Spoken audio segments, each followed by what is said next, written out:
Olá! É muito comum as pessoas se questionarem se quem recebe pensão por morte e caso queira se casar novamente, se terá ou não seu benefício cancelado. Bem, nesse vídeo vamos esclarecer de uma vez por todas essa questão. Fique com a gente. Vamos lá! Mas antes, rapidamente, vamos lembrar alguns conceitos. Doutor, o que é mesmo a pensão por morte? Bem, a pensão por morte não se confunde com a aposentadoria, nem com o benefício que o segurado recebia em vida, ok? Bem, a pensão por morte é um benefício previdenciário pago pelo Instituto Nacional de Seguro Social, o INSS, aos dependentes de um trabalhador que veio a óbito, ou ainda que teve sua morte declarada pela Justiça, como ocorre naqueles casos de desaparecimento.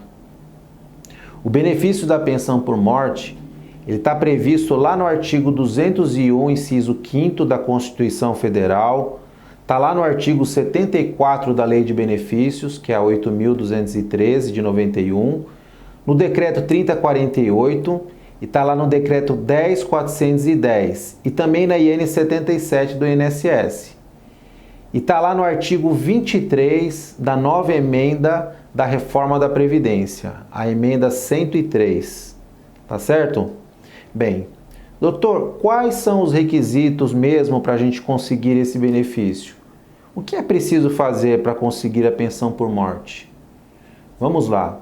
O principal requisito é que o falecido, ou seja, o instituidor, possa deixar o direito à pensão por morte, tendo a qualidade de segurado. Ou seja, na data do óbito, esse falecido tem que estar em dia com a Previdência. O dependente, por sua vez, a pessoa que vai receber o benefício, deve se enquadrar na qualidade de dependente. Agora, só esclarecendo aqui, a qualidade de segurado nada mais é do que a pessoa contribuir ou estar aposentado, ou em gozo de benefício junto ao INSS, ou até mesmo ter parado de contribuir há pouco tempo. Ou seja, para ter a qualidade de segurado, o falecido deveria estar em dia com as suas obrigações junto ao INSS para deixar o direito à pensão por morte. Já a qualidade de dependente, é preciso provar que é dependente do falecido nos termos da lei. Então, não vamos confundir ser dependente porque morava na mesma casa do falecido, ou porque ele pagava suas contas, ou porque ele te ajudava. Não é esse tipo de dependência.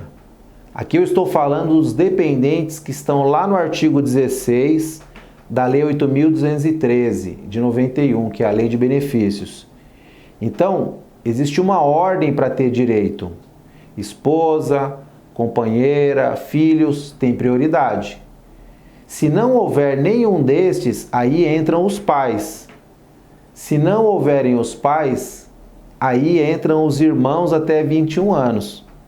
Tá certo?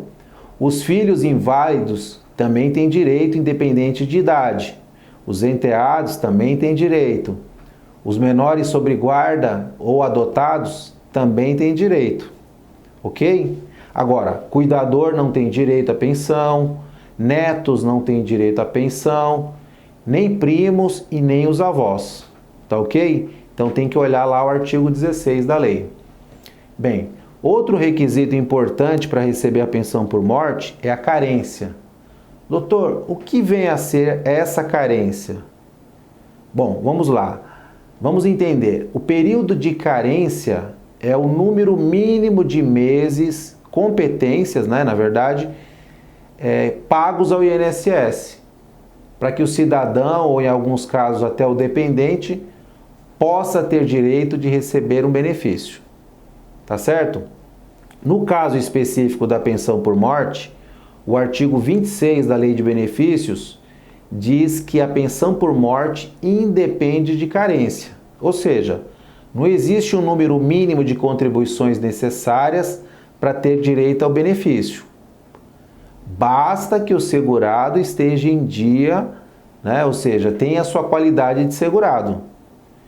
Ele pode ter contribuído um mês, faleceu em um acidente, mas se tem a qualidade de segurado, tá tudo certo. Ok? Bom, sem mais delongas, vamos para o nosso tema do vídeo. Quem recebe pensão por morte pode se casar novamente? Bem objetivamente, a resposta é sim. Não existe nenhuma previsão legal na legislação do Regime Geral de Previdência, né, do INSS, dizendo que caso o pensionista volte a se casar, terá o seu benefício cancelado. Mas nem sempre foi assim. Antes do advento da Lei 8.213, que é a Lei de Benefícios, a percepção de um eventual novo casamento por parte da mulher dava fim ao direito de receber o benefício. Tá certo? Mas essa sistemática não existe mais. Ok? Bom, é bom lembrar que existem algumas exceções. Se você é beneficiário do regime geral de previdência, né, no caso dos regimes próprios de previdência, o chamado RPPS, funcionário público estadual, municipal, federal, militar ou das Forças Armadas ou militar das polícias em geral, antes de se casar, analise se o seu regime de previdência adotou a mesma sistemática do INSS, para evitar problemas futuros, tá certo? Então no INSS você pode casar, agora nos outros regimes precisa analisar. Mas doutor, me diga uma coisa, é possível um cidadão receber duas pensões? Não. Não é possível o cidadão que já está recebendo uma pensão por morte acumular com uma nova pensão. Nesse caso, o beneficiário, o pensionista, ele poderá optar em receber a pensão mais vantajosa, a de maior valor, tá certo? Isso está previsto lá no artigo 124, inciso 6º da Lei 8.213, a Lei de Benefícios. Então não é possível acumular mais de uma pensão por morte dentro do INSS, ok? Com outros regimes pode até acontecer de haver o acúmulo. Uma outra coisa importante, o BPC-Loas, aquele auxílio de um salário mínimo, é um benefício assistencial, não dá direito à pensão por morte, ok? Mas se você, esposa ou filho inválido, que recebe o BPC-Loas, e o pai vem a falecer, é possível trocar o Loas pela pensão por morte. Nesse caso, a pensão por morte pode ser o benefício mais vantajoso, por ser um benefício duradouro, que faz o pagamento de 13º salário, ou seja, é um benefício mais seguro, tá certo? Então é isso. Não esquece de consultar sempre um advogado quando for discutir essas questões, tiver outras dúvidas, tá certo? De como fazer, de como requerer um benefício da forma correta, tá ok? Se você gostou do vídeo, dá um joinha, compartilhe o conteúdo com seus amigos, com os seus familiares, nas suas redes sociais, se inscreve aqui no nosso canal para ficar atualizado semanalmente de novos vídeos sobre previdência social, sobre servidores públicos, sobre processos trabalhistas, tá ok? Se você tiver dúvidas e sugestões, pode nos enviar aqui pelo canal, por e-mail ou pela nossa página da web, que é a www.ggradvogados.com.br. Fica com Deus, um grande abraço e até a próxima.